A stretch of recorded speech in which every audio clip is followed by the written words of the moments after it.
শুভেচ্ছা। আজ থেকে আমরা নতুন একটা সিরিজ শুরু করব, যেটা হচ্ছে স্টোরি টেলিং।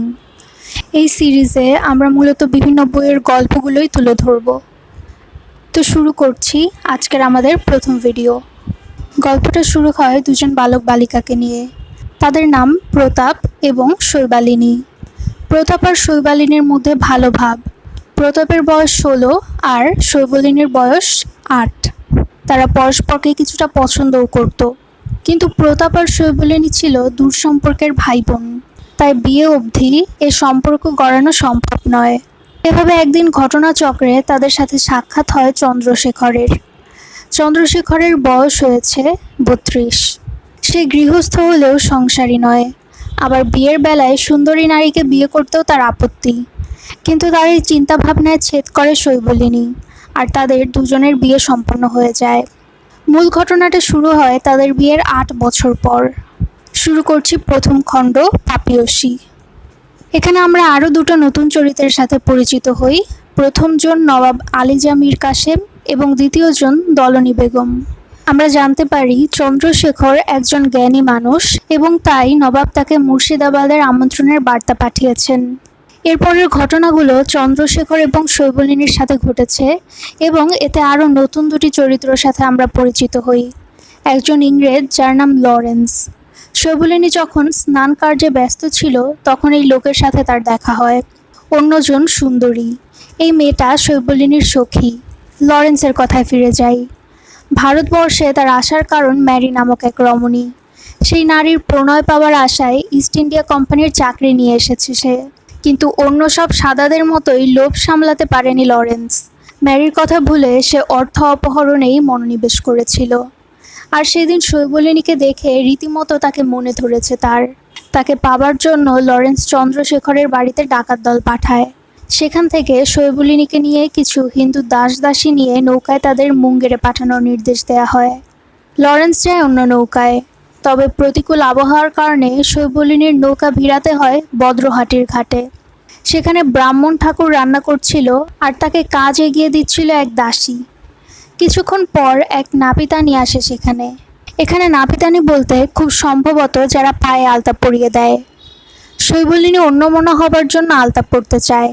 নাপিতানি আলতা পরানোর সময় দেখা যায় এটা আর কেউ নয় বরং সুন্দরী।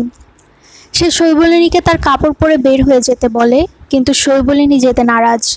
একদিকে স্বামীর প্রতি তার অভিমান, যন্ত্রণা, অন্যদিকে ইংরেজ তাকে তুলে নিয়ে গিয়েছে এ নিয়ে লোকজনের বাজে মন্তব্য। এসব নিয়ে ভেবে সে যেতে চাইল না, তাই রাগে সুন্দরী ফেরত চলে আসলো। এর পরের দৃশ্যে দেখা যায় চন্দ্রশেখর মুর্শিদাবাদ থেকে ফিরে এসে যখন সমস্ত ঘটনা জানলো তখন সে খুব ভেঙে পড়েছে। সমস্ত বই পুড়িয়ে দিল, বাড়ির জিনিসপত্র দান করে দিল। এরপর রাতে কোথায় চলে গেল কেউ জানতে পারল না। এভাবেই প্রথম খণ্ডের সমাপ্তি হয়। দ্বিতীয় খণ্ড, পাপ। প্রথমে এ খণ্ডে উল্লেখ করা নতুন দুটি চরিত্র সম্পর্কে বলে নেই। প্রথমজন কুলসুম, সে দলনী বেগমের পরিচায়িকা। দলনী বেগমকে তো আমরা চিনি, তিনি মীর কাসেমের স্ত্রী। আরেকজন হলো গুরগন খাঁ, তিনি জাতে আরমানি। আগে সে কাপড় বিক্রি করলেও এখন সেনাপতির দায়িত্ব পালন করছে। মীর কাসেমের অত্যন্ত পছন্দের লোক গুরগন খাঁ। সেনাপতির দায়িত্ব পাওয়ার পরই সে নতুন গোলন্দাজ সেনার সৃষ্টি করেছে। এখানে কুলসুম দলনীকে জানায় যে ঘাটে হাতিয়ার সহ এক ইংরেজ আটক হয়েছে।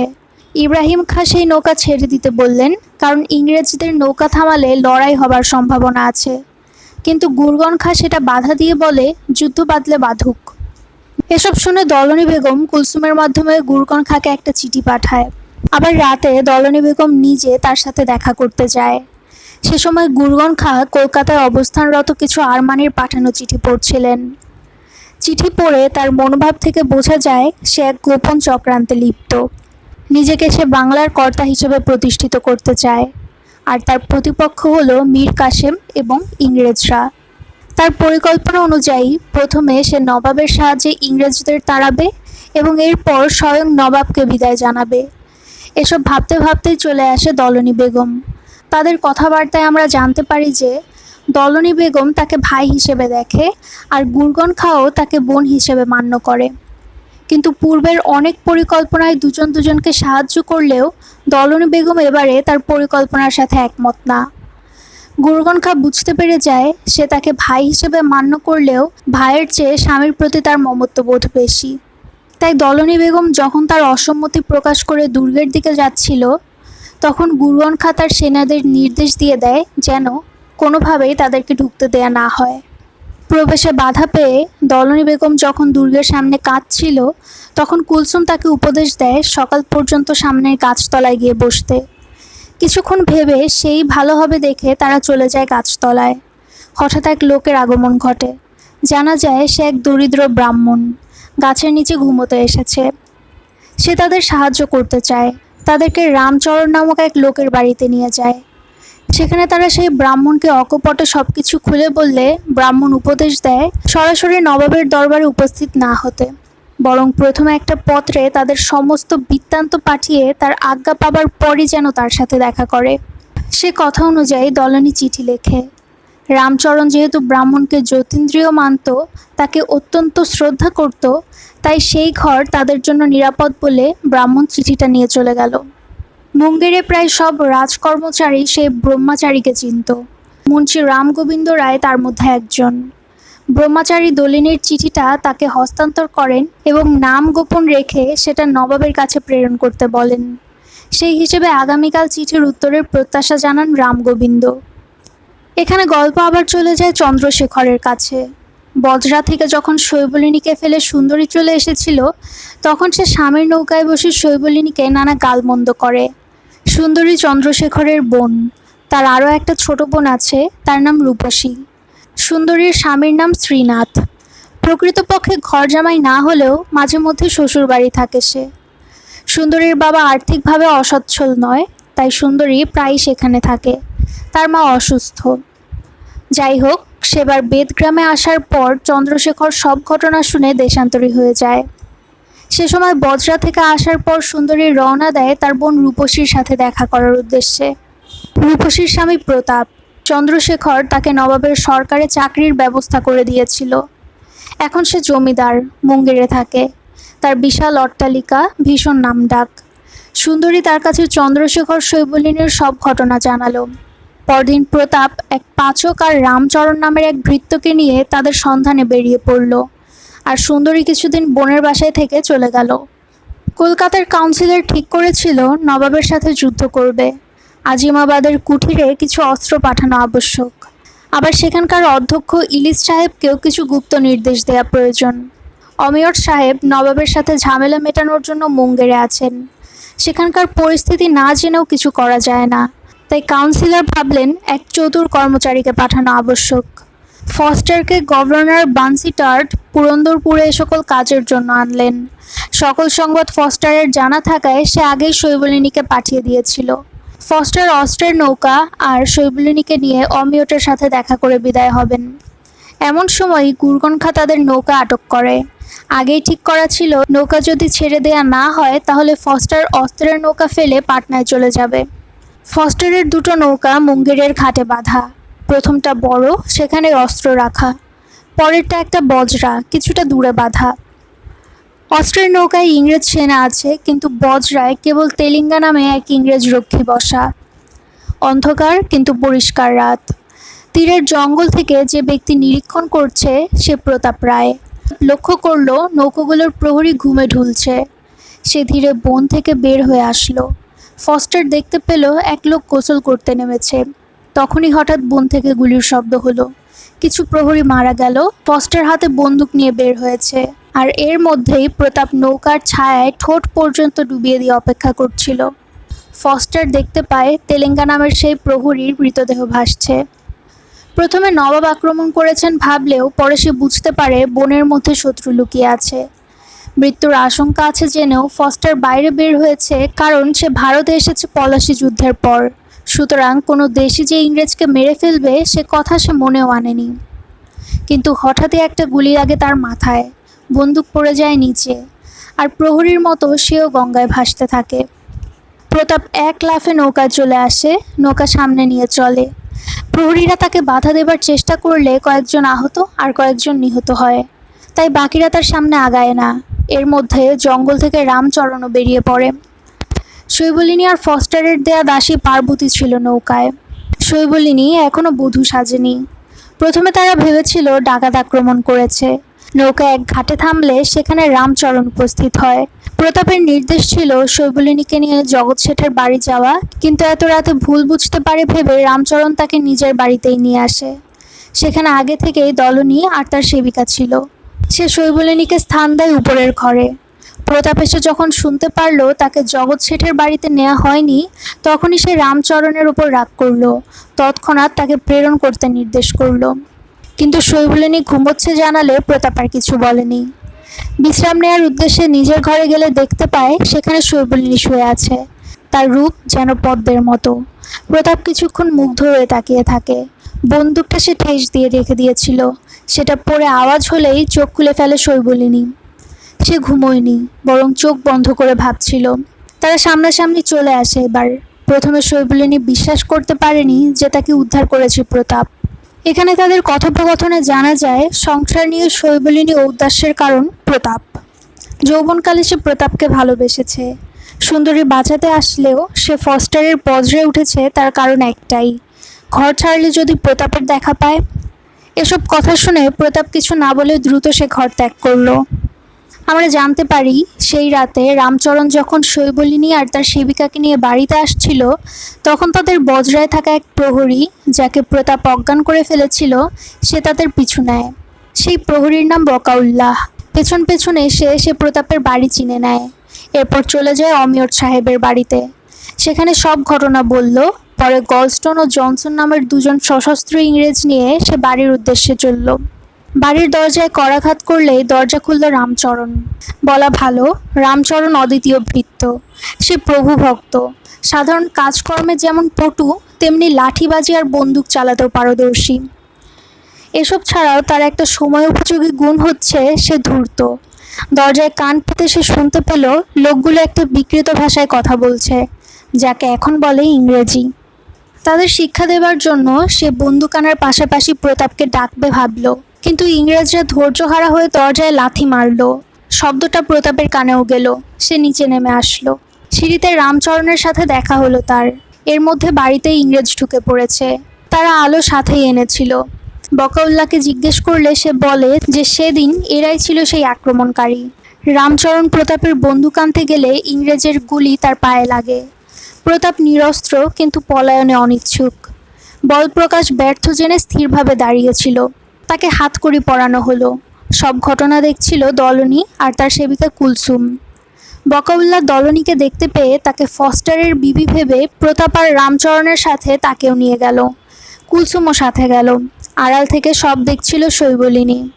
এখান থেকে শুরু হচ্ছে দ্বিতীয় খণ্ডের 8ম পরিচ্ছেদ। পরিচ্ছেদটির নাম পাপের বিচিত্র গতি। নারী চরিত্রের কৌতূহলের কারণেই সেদিন তারা 3 জন উকি দিয়ে দেখছিল, কিন্তু ধরা পড়ে গেল দলনী। তাদের সবাইকে নিয়ে গেল ইংরেজরা। সেই বাড়িতে একা পড়ে থাকলো শৈবলিনী। তবে তা নিয়ে তার ভয় নেই। সে ভাবছে পুরনো স্মৃতি, বেদগ্রামে তার বাড়ির কথা। সে আফসোস করছে কেন সেদিন সুন্দরীর সাথে ফিরে যায়নি। ইংরেজদের খাঁচা লোহার খাঁচা। ভেবেছিল ফস্টারকে ফাঁকে দিয়ে প্রতাপের চরণে লুটিয়ে পড়বে, কিন্তু প্রতাপ তার কে? অনর্থক কলঙ্কিত হলো, পাপিষ্ঠ হলো। স্বামীর যোগ্য নয় বলে সে ঘর ছেড়ে এসেছিল, কিন্তু সে কি কিছুমাত্র দুঃখ পেয়েছে? পুঁতি চন্দ্রশেখরের সব। এসব নানা চিন্তা করতে করতে তার চোখ লেগে গেল। যখন ঘুম ভাঙল তখন বেলা। চোখ খুলতেই সে বিস্মিত হলো, কারণ সামনে চন্দ্রশেখর। 3য় খণ্ড, পুণ্যের স্পর্শ। মুঙ্গিরে একজন জ্ঞানী ধার্মিক ব্যক্তি রমানন্দ স্বামী। কথিত আছে ভারতবর্ষের সকল লুপ্ত জ্ঞান বিজ্ঞান তার জানা। তার শিষ্য সেই ব্রাহ্মণ যে দলনী বেগমকে সাহায্য করেছিল। জানা যায় সেই ব্রাহ্মণ আর কেউ নয়, বরং চন্দ্রশেখর। সে স্বামী রমানন্দর কাছ থেকে শিক্ষা লাভ করছে। ওইদিকে দেখা যায় নবাবের কাছে ইতোমধ্যে চিঠি পৌঁছে গেছে। চিঠি পেয়ে তিনি লোক পাঠান প্রতাপের বাড়িতে, কিন্তু সেখানে এখন শুধু শৈবলিনী উপস্থিত। রাজার লোকেরা তাকে বেগম ভেবে নিয়ে আসে। কিছু উপায় করা যাবে ভেবে শৈবলিনীও তাতে আপত্তি করে না। নবাবের কাছে তাকে প্রেরণ করলে সে শৈবলিনীকে দেখে কিছুটা বিস্মিত হয়, কারণ সে দলনীর চেয়েও রূপবতী। নবাব তার কাছ থেকে সে রাতের সব কিছু শুনে নেয়। উদ্ধার কাজের জন্য সে সেনা পাঠানোরও নির্দেশ দেয়। শৈবলিনী প্রতাপকে তার স্বামী সম্বোধন করে নবাবের কাছে জানায় যে প্রতাপ অত্যন্ত সাহসী যুবক, সে নিরস্ত্র, কিন্তু তাকে যদি কোনোভাবে সাহায্য করা যায়, কোনোভাবে অস্ত্র পাঠানো যায়, তাহলে সে হয়তো দলনী সহ বাকিদের উদ্ধার করতে পারবে। একই সাথে সেই সাহায্য পাঠাতে সে নিজে যাবে এই দাবিও জানায়। শুনে নবাব কিছুটা বিদ্রূপ করলেও এই পরিকল্পনায় লাভ না হলে ক্ষতি হবে না ভেবে তার অনুরোধ মেনে নেয়। মসিবউদ্দিন নামে এক সাহসী খোঁজা, একটা হিন্দু দাসী ও প্রয়োজনীয় হাতিয়ার সহ মুর্শিদাবাদের উদ্দেশ্যে নৌকা পাঠানো হয়। রাত হয়ে গেছে, জ্যোৎস্নার আলোয় ধরণী আলোকিত। দেখা গেল এক বজ্রায় কিছু সৈনিক মূর্তির মতো দাঁড়িয়ে বন্দুক কাঁধে পাহারা দিচ্ছে। ভিতরে কিছু সাহেব। বজ্রা চলছে। কিছুক্ষণ পর চর থেকে একটা বিকট শব্দ ভেসে আসে। তা শুনতে পেয়ে গলস্টন সেখানে যায়। দেখতে পায় একটা মেয়ে কাঁদছে। সেই মেয়ে শৈবলিনী। তাকে ভেতর নিয়ে আসে গলস্টন। সে আর অমিয়ট মেয়েটা কেন কাঁদছে জিজ্ঞেস করে, কিন্তু শৈবলিনী তাদের ভাঙা হিন্দি কিছু বুঝতে পারে না, উত্তরও দেয় না। খানসামারা প্রায় সকলেই বাঙালি। অমিয়র তাদের একজনকে ডেকে পাঠায়। সে শৈবলিনীকে কান্নার কারণ জিজ্ঞেস করলে সে উত্তর না দিয়ে হাসে। এসব কাণ্ডের জন্য তাকে পাগল আখ্যায়িত করা হয়। কী চায় জিজ্ঞেস করলে সে জানায় তার খিদে পেয়েছে। ব্রাহ্মণের মেয়ে, তাই ব্রাহ্মণের হাতেই খাবার খাবে। সেখানে ব্রাহ্মণ ছিল কেবল একজন সিপাহী আর একজন বন্দী। সিপাহীর কাছে খাবার না থাকায় সেই বন্দির কাছে নিয়ে গেল খানসামা। সেই বন্দী প্রতাপ। তার কাছে খাবার না থাকলেও সে চালাকি করে বলল আছে। খানসামাকে বলল তার হাত করে খুলে দিতে। খানসামাও সে ব্যবস্থা করল। কিন্তু একটা অপরিচিত নারীর জন্য খানসামার এত কিছু করার কারণ একটাই, তার রূপ। খাওয়ানোর পর মেয়েটাকে সে খানসামা মহলে উপস্থিত করার জন্য ইচ্ছা করছিল। প্রতাপ ও শৈবলিনীর নাটকে মত্ত। ভাত বাড়ার ভাব করছিল সে। এই নাটকের মধ্যেই তারা পালিয়ে যাবার পরিকল্পনাটা করে ফেলে। শৈবলিনীর কথা মতো প্রথমে সে পাগলের বেশ ধরেই নদীতে ঝাঁপ দিল, আর তাকে বাঁচানোর কথা বলে ঝাঁপ দিল প্রতাপ। শৈবলিনী সামনে আর তার পেছনে সাঁতরাচ্ছে প্রতাপ। কিছু দূর যাবার পর শৈবলিনী তার সামনে একটা নৌকো দেখতে পেল। সেই ফস্টারের নৌকা, আর সেখানে উপস্থিত স্বয়ং ফস্টার। শৈবলিনীকে দেখেই সে চিৎকার দিয়ে প্রহরীদের আদেশ দিল ধরার জন্য। প্রতাপ তাদের আশ্বস্ত করল যে সে নিজে মেয়েটাকে নিয়ে আসছে ওদের কাছে। আর দেখা যায় সবাই ওর কথায় বিশ্বাসও করল। মূলত ফস্টার মাথায় বেশ আঘাত পেয়েছিল। সে আঘাত এখনো পুরোপুরি ঠিক হয়নি। অন্যদিকে রামচরণও এই সুযোগে পালালো। মূলত এক সামান্য চাকর ভেবে তাকে বন্দি করে রাখা হয়নি। তাই প্রতাপ ঝাঁপ দিতেই সে সুযোগ বুঝে পালিয়ে যায়। প্রতাপ আর শৈবলিনী সাঁতরাচ্ছে। চারপাশটা আরও সুন্দর হয়ে গেছে। যদিও শৈবলিনীর মন জুড়ে ফস্টারের সেই চেহারাটাই ভেসে উঠছে। তার দৃষ্টি আকর্ষণের জন্য প্রতাপ তাকে ডাক দিল, তবে নাম ধরে নয়, সই বলে, ঠিক যেমন ছোটবেলায় তাকে ডাকত। সে আগের স্মৃতি স্মরণ করতে লাগলো। এমন সময় একটা কাঠ ভেসে যাচ্ছে দেখে সেটাকে দুজন ধরে রাখলো কিছুটা বিশ্রামের জন্য। এত দূর পথ সাঁতরে তারা বেশ ক্লান্ত হয়ে পড়েছে। ছোটবেলায় শৈবলিনী ডুব দিতে পারত না, কিন্তু প্রতাপ পারত। সূর্য উঠছে। পিছেও কেউ তেড়ে আসছে না দেখে শৈবলিনী তীরে ওঠার প্রস্তাব করলো, কিন্তু প্রতাপ সেই কাঠ ছেড়ে দিল। আজ সে ডুববে। শৈবলিনী আতঙ্কিত হয়ে পড়ল। প্রতাপ তাকে একটা শপথ করতে অনুরোধ জানালো। অনেক নাটকীয়তার পর শৈবলিনী শপথ করল, আজ থেকে প্রতাপের জীবন মরণ ভালো মন্দ সব কিছুর জন্য সে দায়ী। আজ থেকে সে তার মনকে দমন করবে। আজ থেকে সে প্রতাপকে ভুলে যাবে। এসব যখন ঘটছিল তখন তারা খেয়াল করলো না যে দূর থেকে স্বামী রমানন্দ তাদের দেখছিলেন। ভোর রাতে শৈবলিনী পালিয়ে যায়। প্রতাপ যেন তাকে না ধরতে পারে, তাই সে পুরো দিন জঙ্গলে লুকিয়েছিল। পরে পাহাড়ে ওঠার উদ্দেশ্যে চলতে আরম্ভ করে, কিন্তু প্রকৃতি তার সাথে ছিল না। ভীষণ বিদ্যুৎ চমকিয়ে শুরু হলো ঝড় বৃষ্টি। আগানো সম্ভব হবে না ভেবে সে বসেছিল। হঠাৎই এক হাত তাকে স্পর্শ করে, কিন্তু ভাবান্তর হয় না শৈবলিনীর। সে সরে বসে, তবে সে হাত সরে না। জমিদাররা দস্যু হয় সে কথা তো জানি। প্রতাপও জমিদার, সেও দস্যু। তবে এই গুণ সে ব্যবহার করে নিপীড়িতের জন্য, শত্রু দমনের জন্য আর নিজের সম্পত্তি রক্ষার জন্য। যেদিন শৈবলিনী পালিয়ে যায় সেদিন রামচরণ আর প্রতাপ চারপাশের সব জায়গায় তাকে খুঁজে বেড়ায়। শেষে প্রতাপ ভাবে সে হয়তো ওই নদীতে আত্মহত্যা করেছে, কারণ তার সেই শপথের পর শৈবলিনীর এমন কিছু করাটা খুব একটা অস্বাভাবিক নয়। প্রতাপ মুঙ্গেরে ফিরে গেল। প্রথমে শৈবলিনীর মৃত্যুর জন্য নিজেকে দোষারোপ করলেও পরে এই ঘটনার সাথে জড়িত অন্যদের সে দোষারোপ করতে থাকে। নবাবের দুর্গে গিয়ে প্রতাপ দেখে যে ইংরেজদের সাথে যুদ্ধ করার জন্য বিশাল এক প্রস্তুতি চলছে সেখানে। সে তাদের সাহায্য করতে চায়, কিন্তু কেন করবে আর কিভাবে করবে এই নিয়ে কিছুকাল ভেবে সে স্থির করে যে গ্রাম ইংরেজদের সাহায্য করবে সে গ্রাম সে লুট করবে, যেখানে ইংরেজদের দ্রব্য যাবে সেখানে লুট করবে। এভাবে সরাসরি না হোক কিছুটা ভূমিকা সে রাখবে।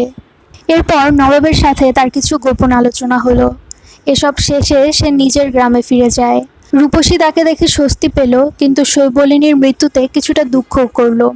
দেশে ছড়িয়ে পড়ল যে প্রতাপ দস্যুদের দলবদ্ধ করছে। শুনে গুরগন খাঁ কিছুটা চিন্তিত হলেন। এরপর আবার দেখা যায় শৈবলিনীকে। যে হাত তাকে স্পর্শ করেছিল তার অধিকারী পুরুষ তাকে একটা গুহায় এনেছে। চোখ বন্ধ করলে সে গুহা যেমন অন্ধকার, চোখ খুললেও একই। দুদিনের অনাহার আর দীর্ঘ পথ চলায় শৈবলিনী ক্লান্ত, পরিশ্রান্ত। সে জ্ঞান হারিয়ে ফেলে। দেখতে পায় সামনে একটা নদী আছে, কিন্তু তাতে কোনো জল নেই, আছে কেবল গলিত মাংস, অস্থি। আকাশে সূর্য, তারা, মেঘ কিছুই নেই, তবে চারপাশ অন্ধকার নয়। মহাকায় পুরুষ তাকে সেই নদী সাঁতরিয়ে পার হতে বললেন। তার হাতে জ্বলন্ত লোহার লাঠি। শৈবলিনীকে সে বেত্রাঘাত করতে লাগলো। শৈবলিনী সাঁতরাচ্ছে, শবের গন্ধ তার নাকে আসছে, তীব্র কর্কশ আর্তনাদ তার কানে আসছে। সে চোখ খুলে ফেলল, চিৎকার করে বলল, তার কি উদ্ধারের কোনো উপায় নেই? এক কণ্ঠ উত্তর দিল, আছে। পুরোপুরি চেতনা ফিরলে সেই কণ্ঠ তাকে কিছু নির্দেশনা দেয়। তাকে বলে তার শ্বশুরবাড়ি বেদগ্রামে গিয়ে জটা ধারণ করতে, একটা পর্ণকুটির নির্মাণ করতে। শৈবলিনী জানতে চাইল তার স্বামীর সাথে কবে সাক্ষাৎ হবে। উত্তর আসে 12 বছর পর। কিন্তু এই 12 বছর অনেক কিছুই ঘটে যেতে পারে। শৈবলিনী তাই জানতে চাইল এর আগে কি কোনোভাবে তার স্বামীর সাক্ষাৎ পাওয়া সম্ভব নয়। সেই পুরুষ জানালেন উপায় একটা আছে, সেটা হলো এই নির্জন গুহায় 1 সপ্তাহ অবস্থান করা লাগবে, ধ্যান করা লাগবে, স্বামীর প্রতি মনোনিবেশ করা লাগবে। কোনো মানুষের সাথে কোনোরূপ কথাবার্তা এই সময় বলা যাবে না। শৈবলিনী তাতেই সম্মত হলো। 7 দিন ধরে সে স্বামীর কথা ভাবতে লাগলো, ধ্যান করতে লাগলো। সে চন্দ্রশেখরের প্রেম অনুভব করলো। তার কাছে প্রতাপকে ক্ষুদ্র মনে হলো। তার শুধু মনে হতে থাকলো চন্দ্রশেখরকে কেন সে এতদিন চিনতে পারেনি। 7ম দিন সে জ্ঞান হারিয়ে ফেলে। নানা সম্ভব অসম্ভবময় স্বপ্ন দেখতে থাকে। দেখে সে নরকে পতিত হয়েছে। এভাবে সকাল হয়ে যায়। গুহায় সামান্য আলো প্রবেশ করে। দেখতে পায় সে চন্দ্রশেখরের কোলে মাথা রেখে ঘুমিয়ে। কিন্তু চন্দ্রশেখর ব্রহ্মচারীর বেশে। তাকে দেখে শৈবলিনী কাঁদতে থাকে, কারণ সাধারণত ব্রহ্মচারীরা সংসার জীবন থেকে দূরে থাকে। তারা আত্মিক উন্নতির জন্য, আধ্যাত্মিক উন্নতির জন্য সাধনায় মগ্ন থাকে। চন্দ্রশেখর উঠতে চায়, তাকে বলে 12 বছর প্রায়শ্চিত্তের পর দেখা হবে। কিন্তু শৈবলিনী সেই নরকের ভয়ে ভীত। স্বামীর সঙ্গ সে চায়। এই 12 বছর আদৌ বেঁচে থাকবে কিনা তা নিয়ে সে সন্দিহান। আত্মহত্যাও তার পক্ষে সম্ভব নয়। চন্দ্রশেখর তাকে জানালো এতদিন উপবাস আর এই বদ্ধ গুহায় থাকার কারণে তার এমন লাগছে। কিন্তু শৈবলিনীর সেদিকে খেয়াল নেই। সে আবার সেই নরক চিত্র কল্পনা করতে থাকে, উল্টোপাল্টা কথা বলতে থাকে এবং জ্ঞান হারিয়ে ফেলে। চন্দ্রশেখর তাকে বাইরে আনার জন্য উদ্যত হলো, কিন্তু শৈবলিনীর কোনো পরিবর্তন নেই। সে প্রলাপ বকতে থাকে। এসব দেখে চন্দ্রশেখর খুবই ব্যথিত হয়। পরের দৃশ্য মুর্শিদাবাদে। নবাব উদ্ধার কাজের জন্য যে নৌকাবহর পাঠিয়েছিলেন তা পৌঁছেছে। এর মূল দায়িত্বে আছে মুহাম্মদ তৌকি। তিনি সেখানে পৌঁছেই ইংরেজদের দাওয়াত দেন। এই নিমন্ত্রণে যাওয়া উচিত কি উচিত না সে কথাই আলোচনা হচ্ছিল। আলোচনায় ছিল অমিয়ট, গলস্টোন এবং জনসন। প্রস্তাবে শুধু অমিয়ট বাধা দেয়। এই কথা কানে যায় দলনী বেগমেরও। এই বিষয়ে সে আর কুলসুম আলোচনা করছিল। ইতোমধ্যে অমিয়ট তার আজ্ঞাধীন কিছু সিপাহী জড়ো করলে জনসন জানায় এখানে তাদের শক্তি কম, রেসিডেন্সির দিকে গেলে সুবিধা হবে। অমিয়ট পুনরায় সে কথার বিরোধিতা করে। তার মতে হিন্দুস্তানিদের ভয়ে ভীত হলে ইংরেজ সাম্রাজ্য স্থাপনের আশা বৃথা। আর এখন যদি নৌকা রেসিডেন্সির দিকে নিয়ে যাওয়া হয় তাহলে খুব সহজেই বোঝা যাবে যে ইংরেজরা পালিয়েছে। তবে ফস্টার অসুস্থ, তাই তাকে এবং নৌকায় থাকা 2 জন নারীকে সেই স্থানে পাঠাতে হবে। অমিয়র তার সেনাদের নৌকায় প্রচ্ছন্নভাবে অবস্থানের নির্দেশ দেয়।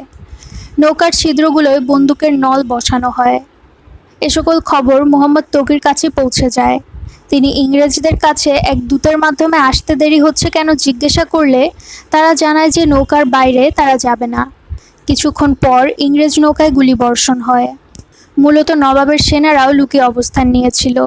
এই গুলির জবাবে ইংরেজরাও পাল্টা গুলি ছোড়ে। এভাবে কিছুক্ষণ গুলিবর্ষণের পর এই যুদ্ধে কেবল হাতিয়ার নষ্ট ছাড়া আর কোনো লাভ হবে না ভেবে তারা সামনাসামনি যুদ্ধে অংশ নেয়। শেষে ইংরেজরা পরাজিত হয়। অমিয়ট, জনসন আর গলস্টন মারা পড়ে। কিন্তু এসব ঘটার আগেই ফস্টারের নৌকা ছেড়ে গিয়েছিল। জানতে পারি সেই রাতে যখন প্রতাপ ফস্টারের নৌকায় আক্রমণ করে আর ফস্টারের দেহ ভেসে যাচ্ছিল গঙ্গায়, তখন মূলত ইংরেজ নৌকার সিপাহীরা তার দেহকে নৌকায় আনে এবং অমিয়টকে সংবাদ দেয়া হয়। অমিয়ট চিকিৎসা জানতো। বাঁচার সম্ভাবনা ক্ষীণ হলেও সে ফস্টারের চিকিৎসা চালিয়ে গিয়েছে। আর ফস্টারের সৌভাগ্য সে বেঁচে ফিরে। কিন্তু তার সেই শক্তি বা তেজ কোনোটাই আর নেই। প্রাণ ভয়ে সে ভীত। আর মাথায় আঘাত পাওয়ার কারণেই কিছুটা মানসিকভাবেও বিকৃত। সে প্রাণ ভয়ে দ্রুত নৌকা চালাতে লাগলো। কিন্তু আদৌ ফস্টার কি সেখানে পৌঁছাতে পারবে? নবাবের প্রিয় দলনী বেগমকে কি জীবিত অবস্থায় উদ্ধার করা যাবে? আর অন্যদিকে শৈবালিনীর যে অবস্থা, চন্দ্রশেখর কি তার সাথে পুনরায় সংসার করবে? অনেক প্রশ্নের উত্তর জানা বাকি, অনেক গল্প বাকি। আর তাই চলে যেতে হবে পার্ট 2-তে। আপলোড করার পর লিঙ্কটা আমি ডেসক্রিপশন বক্সে দিয়ে দিব, সেখান থেকে দেখে নেওয়ার জন্য অনুরোধ করা হলো। ধন্যবাদ জানিয়ে শেষ করছি।